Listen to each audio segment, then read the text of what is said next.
नमस्कार छात्रों, मेरा नाम सुनीता जोशी है। मैं केंद्रीय विद्यालय टैगोर गार्डन में हिंदी शिक्षिका हूँ। आज हम आपकी पाठ्य पुस्तक क्षितिज भाग 2 के काव्य खंड से सूरदास के पद का अध्ययन करेंगे। सबसे पहले हम सूरदास जी का संक्षिप्त जीवन परिचय देखते हैं। सूरदास जी का जन्म सन 1478 में माना जाता है। महाप्रभु वल्लभाचार्य के शिष्य सूरदास अष्टछाप के कवियों में सर्वाधिक प्रसिद्ध हैं।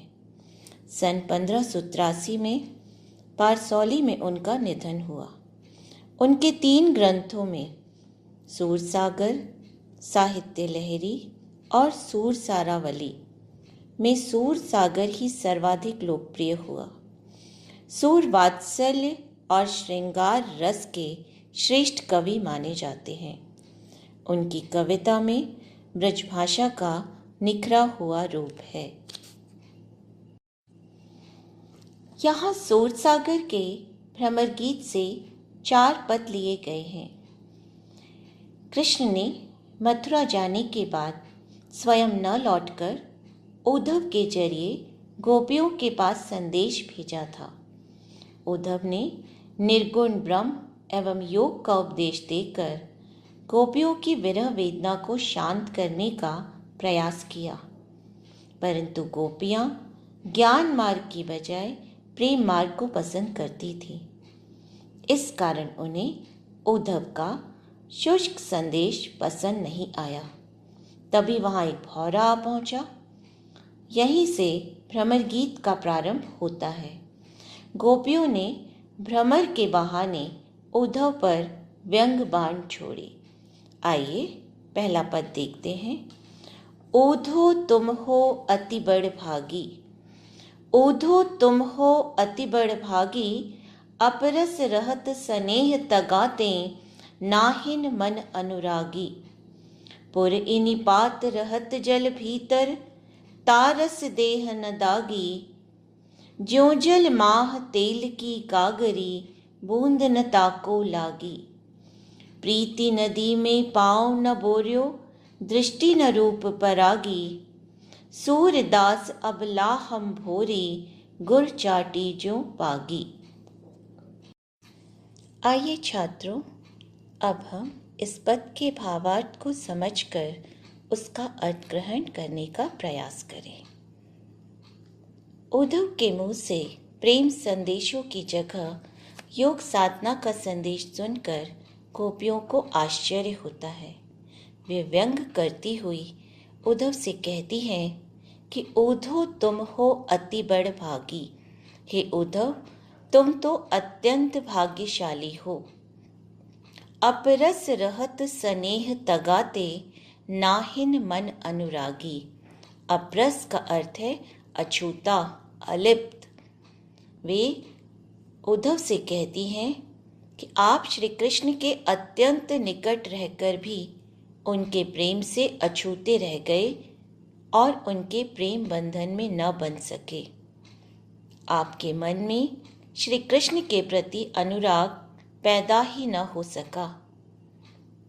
वे उद्धव की तुलना कमल के पत्ते से करती हुई कहती हैं कि पुर इन पात रहत जल भीतर, तारस देह न दागी।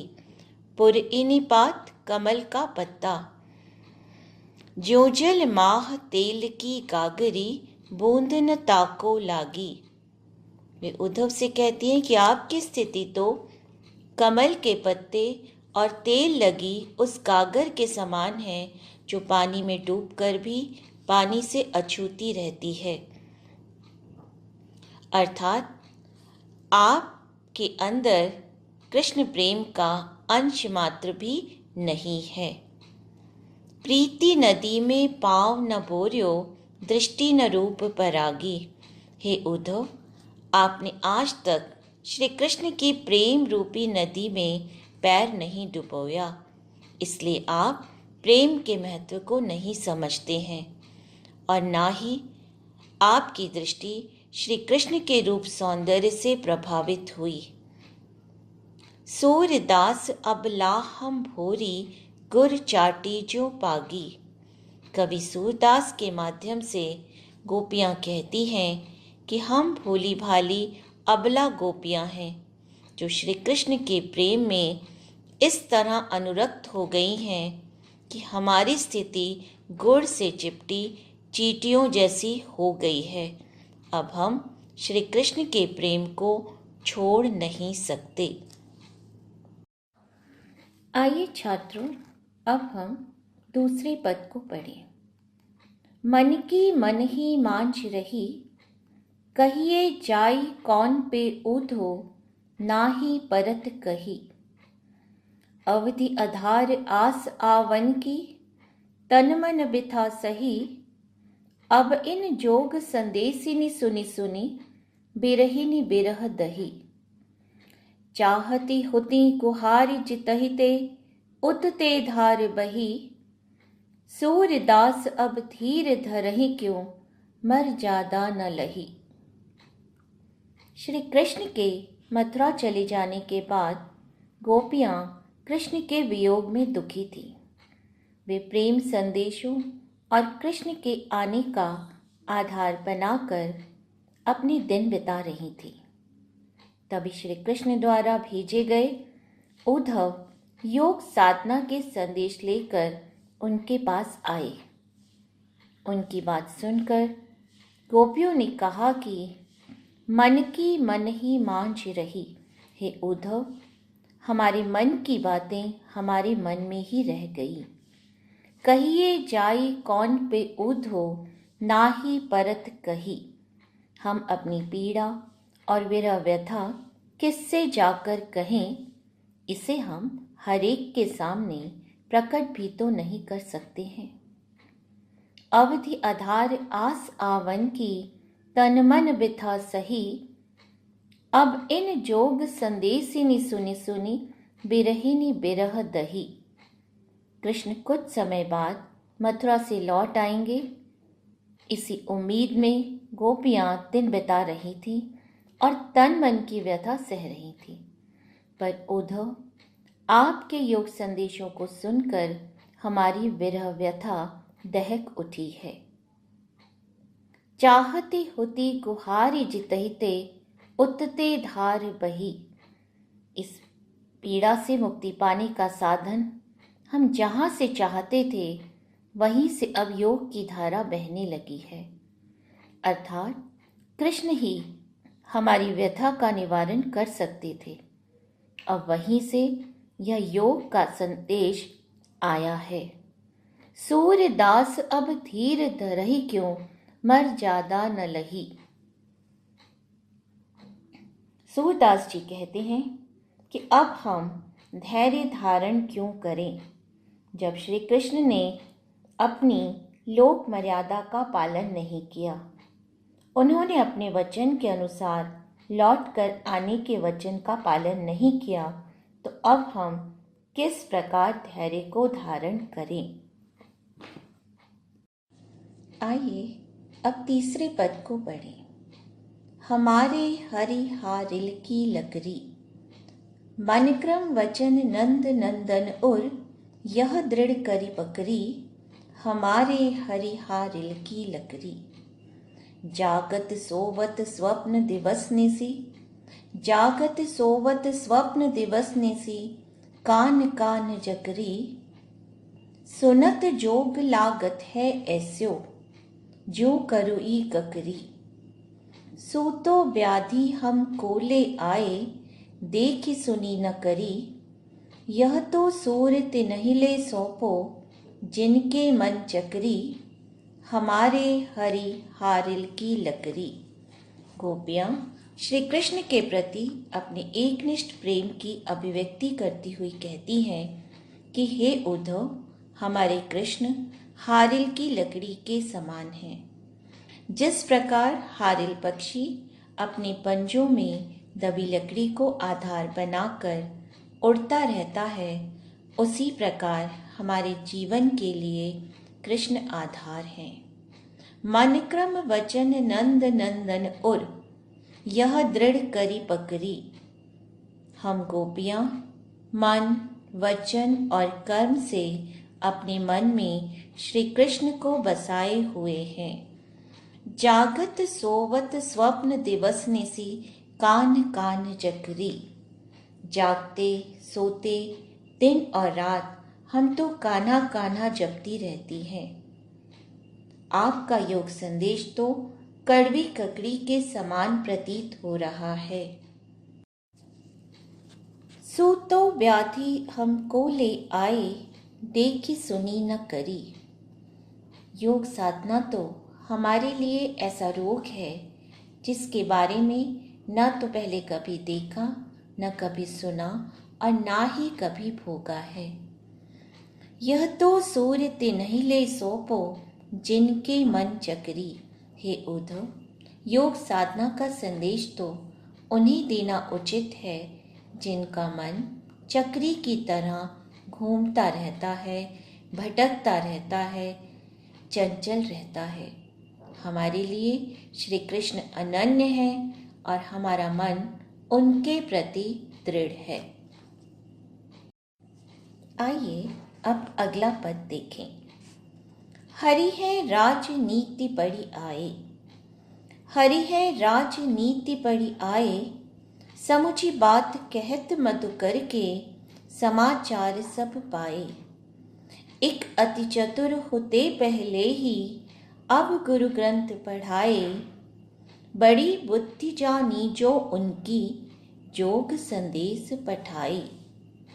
ऊधो भले लोग आगे के, परहित डोलत धाये। अब अपने मन पेर पाहिए, चलत जुहुते चुराए। ते क्यों अनीति करे आपुन, जे और अनीति छुड़ाए।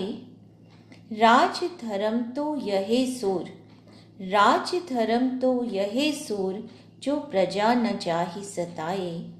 हरि है राजनीति बड़ी आए। इस पद में गोपियाँ कृष्ण को राजधर्म स्मरण कराते हुए व्यंग करती हुई उद्धव से कहती हैं, हरि है राजनीति बड़ी आए। समुची बात कहत मधुकर के, समाचार सब पाए। हे उद्धव, श्री कृष्ण ने तो अब राजनीति पढ़ ली है। हम तो आपका योग संदेश सुनकर ही समझ गए थे। एक अति चतुर होते पहले ही, अब गुरु ग्रंथ पढ़ाए। बड़ी बुद्धि जानी जो उनकी, जोग संदेश पठाए। श्री कृष्ण तो पहले से ही बहुत चतुर थे, पर अब राजनीतिक ग्रंथ पढ़कर उनकी चतुराई और बढ़ गई है। यह उनकी बड़ी बुद्धि का ही परिणाम है कि उन्होंने प्रेम संदेश के बदले हमारे पास योग संदेश भिजवा दिया। ऊधो भले लोग आगे के, परहित डोलत धाये। अब अपने मन पेर पाहिए, चलत जुहुते चुराए। गोपियाँ कहती हैं, उद्धव, पहले के लोग बहुत अच्छे थे, जो दूसरों की भलाई के लिए भागे भागे चले आते थे। वे दूसरों का उपकार करते थे। अब हमें इतनी तो आशा है ही कि श्री कृष्ण ने चलते समय जो हमारा मन चुरा लिया था, हम उसे वापस पा लेंगे। ते क्यों अनीति करे आपुन, जे और अनीति छुड़ाए। राज धर्म तो यही सूर, जो प्रजा न जाही सताए। कृष्ण अपने राज्य में अन्य लोगों को अन्याय से बचाते हैं और हम पर अन्याय कर रहे हैं। सूरदास जी कहते हैं कि राजा का राजधर्म तो प्रजाहित होता है, जिसमें प्रजा को किसी प्रकार का कोई कष्ट न हो। कृष्ण को अपने राजधर्म का पालन करना चाहिए। अभी हमने सूरदास जी द्वारा रचित पद पढ़े और देखा कि इन पदों में उद्धव के ज्ञान पर गोपियों के वाक्चातुर्य और प्रेम की विजय का चित्रण है। गोपियों की विरह व्यथा का मार्मिक चित्रण करके सूरदास जी ने गोपियों के श्री कृष्ण के प्रति एकनिष्ठ प्रेम को दर्शाया है। संगीतात्मकता के गुण से युक्त सूरदास जी के ये पद मनोरम, मधुर व अनूठे हैं। आशा है ये पद आपको रुचिकर लगे होंगे और आपने इनका अर्थ ग्रहण किया होगा। आइए अब मूल्यांकन के माध्यम से हम यह जानें कि आपने क्या सीखा। पहला प्रश्न, प्रस्तुत पद सूरदास जी की किस रचना से लिए गए हैं? अगला प्रश्न, गुर चाटी जो पागी कहने से गोपियों की किस मनोदशा की अभिव्यक्ति हुई है? अगला प्रश्न, उद्धव को भाग्यशाली किसने और क्यों कहा है? क्या वे वास्तव में भाग्यशाली हैं? अंतिम प्रश्न, गोपियों ने उद्धव से योग की शिक्षा कैसे लोगों को देने की बात कही है? धन्यवाद।